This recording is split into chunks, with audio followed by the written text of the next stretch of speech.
Capítulo 6. Vicios de los actos jurídicos, sección primera.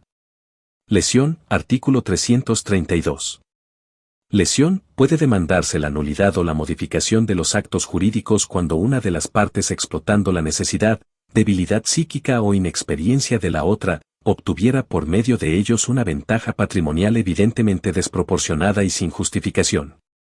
Se presume, excepto prueba en contrario, que existe tal explotación en caso de notable desproporción de las prestaciones. Los cálculos deben hacerse según valores al tiempo del acto y la desproporción debe subsistir en el momento de la demanda.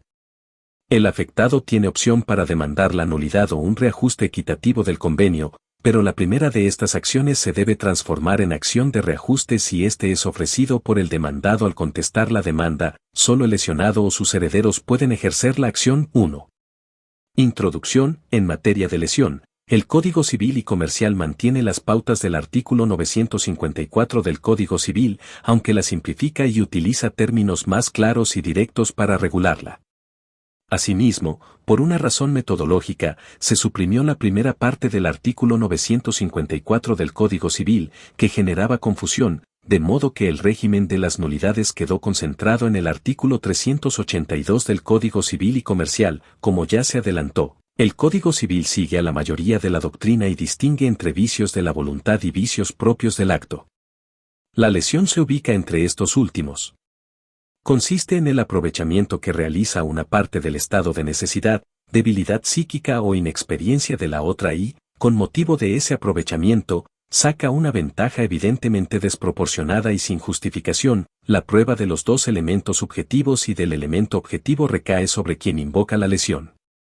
Sin embargo, se presume que existió explotación cuando la desproporción entre las prestaciones surja notoria, es decir, pueda apreciarse a simple vista. La desproporción debe verificarse al tiempo de celebrar el acto y subsistir al momento de la demanda. La víctima puede iniciar acción de nulidad o de reajuste. Si promueve la primera y el demandado ofrece reajustar equitativamente la pretensión, la acción se transformará y seguirá solamente como reajuste. La demanda solamente puede ser intentada por la víctima o sus herederos. No es susceptible de subrogación por los acreedores o terceros interesados. 2. Interpretación del artículo 332.2.1. Elementos de la lesión. El negocio afectado por el vicio de lesión se realiza con discernimiento, intención y libertad, esto es, con todos los elementos internos de la voluntad sanos. Sin embargo, existe una anomalía del negocio que se produce por la explotación que realiza una de las partes al aprovecharse de la necesidad, debilidad psíquica o de la inexperiencia de la otra. La conformación de la lesión exige la concurrencia de tres elementos, uno objetivo y dos de naturaleza subjetiva. 2.1.1. Los elementos subjetivos: un sujeto que atraviesa por un estado anormal, que se caracteriza por el estado de necesidad, debilidad psíquica o inexperiencia. Vale decir, la víctima atraviesa un estado de inferioridad que se traduce en a. Una situación de necesidad. Se refiere a un estado de peligro que pueda poner en riesgo la vida, la salud, el honor o la libertad de la persona afectada, o incluso sus bienes o cosas, siempre y cuando la amenaza tenga aptitud o idoneidad para determinarla a celebrar el negocio. b. Debilidad psíquica. Se vincula con el estado patológico en que se halle el damnificado, que le impide tener una dimensión plena o cabal de las consecuencias del acto que realiza. El Código Civil denominaba a este elemento ligereza e incluía implícitamente aquí a los supuestos de la inhabilitación, artículo 152 bis, del Código Civil. Actualmente, es difícil subsumir la hipótesis normativa en un estado determinado debido a la modificación sustancial que ha experimentado el Código en materia de capacidad jurídica de obrar. Pero es inequívoco que este caso está relacionado con estados de hecho que se caracterizan por una situación de debilidad o de inferioridad psíquica que lleva a la persona a realizar un acto que le resulta perjudicial en razón de no poder comprender sus alcances o efectos. A diferencia de lo que dispone el artículo 327 del proyecto de 1998, la normativa en comentario nada dice en punto al aprovechamiento de la debilidad psíquica de los ancianos o cualquier otra situación que importe el sometimiento del sujeto al beneficiario del acto lesivo por su condición social, por su vinculación laboral, situación económica o cultural. no obstante, no se advierten obstáculos para incorporar esos supuestos. La debilidad psíquica, cualquiera sea su procedencia, tiene que provocar una situación de inferioridad captada y aprovechada por la parte que lesiona en perjuicio de la otra. Obviamente, no cualquier situación de debilidad en esa órbita será relevante.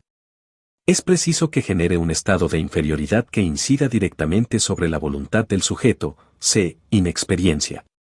Se ha definido a la inexperiencia como la falta de conocimientos que se adquieren con el uso y la práctica. Se asocia este elemento con personas de escasa cultura o falta de experiencia de vida en razón de su corta edad, la explotación. El agente, a diferencia de lo que ocurre en caso de dolo, no genera la situación de inferioridad, sino que se adueña de ella, la explota y se aprovecha de esas condiciones anormales.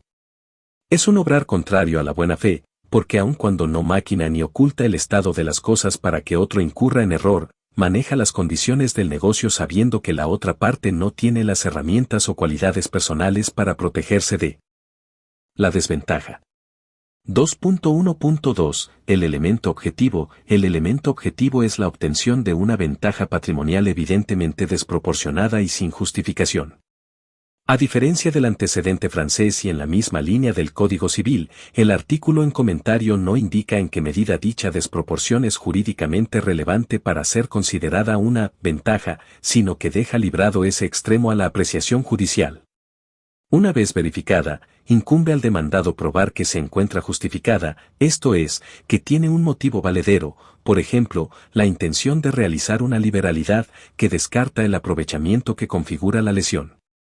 Valen aquí todas las elaboraciones doctrinarias y jurisprudenciales habidas en torno a la inteligencia del artículo 954 del Código Civil. 2.2.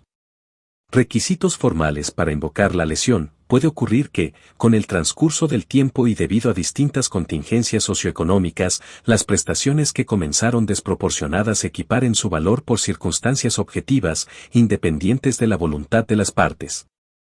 Por aplicación del principio de conservación del acto jurídico, se requiere que la desproporción se verifique al momento de la celebración del acto y subsista hasta la interposición de la demanda.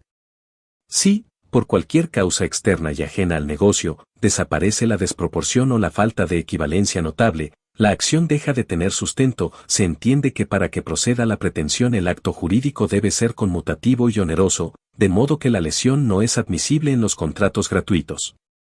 Es que la ventaja que recibe una parte debe encontrar correlato en la que obtiene la otra. Si se destruye el natural sinalagma o equivalencia entre las prestaciones porque uno de los sujetos explota el estado de inferioridad del otro, podrá invocarse la lesión. Es dudosa la procedencia de la lesión en los contratos aleatorios. C. Entiende que podrá plantearse la nulidad por lesión si el alea es mucho mayor de lo que suele ocurrir de ordinario y ello se debe a la inexperiencia, necesidad o ligereza del perjudicado. 2.3. Prueba. En principio, la prueba de los presupuestos de la lesión recae sobre la víctima o sus herederos. Pero si la desproporción es evidente, notable, según la terminología utilizada, que coincide con la del artículo 954 del Código Civil, o se puede advertir a partir de una apreciación elemental, no se exige actividad probatoria por parte de la víctima por cuanto las propias cláusulas del acto, por su exorbitancia, dan cuenta de la anormalidad. La ley en este caso presume la explotación del estado de inferioridad e invierte la carga de la prueba que se desplaza al demandado. Probada la desproporción, por aplicación del principio según el cual quien alega un hecho debe acreditarlo, incumbe a la demandada probar que no hubo tal explotación o bien que la desproporción se encuentra justificada. 2.4. Efectos. Acciones que puede intentar la víctima puede elegir entre la acción de nulidad y la de reajuste. El demandado, en tanto, solamente tiene a su disposición la acción de reajuste de las prestaciones.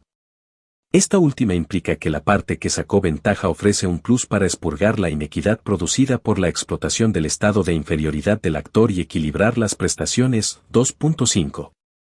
Legitimación. La demanda solamente puede ser intentada por la víctima o sus herederos, de modo que no pueden promover la acción los acreedores ni ningún otro tercero, por más que invoque un interés legítimo.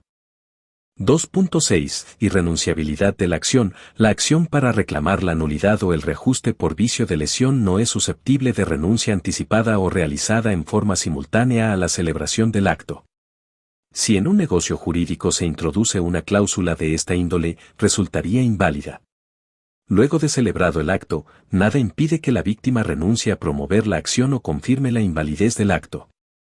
2.7. Prescripción. La acción para solicitar la nulidad o el reajuste por vicio de lesión prescribe a los 2 años contados desde la fecha en que la obligación a cargo del lesionado debía ser cumplida, artículos 2562 y 2563, inciso E, del Código Civil. De este modo, se levantan las críticas de la doctrina y se reduce sensiblemente el plazo de prescripción y el comienzo del cómputo. Gracias por ver el contenido. No olvides suscribirte para más leyes.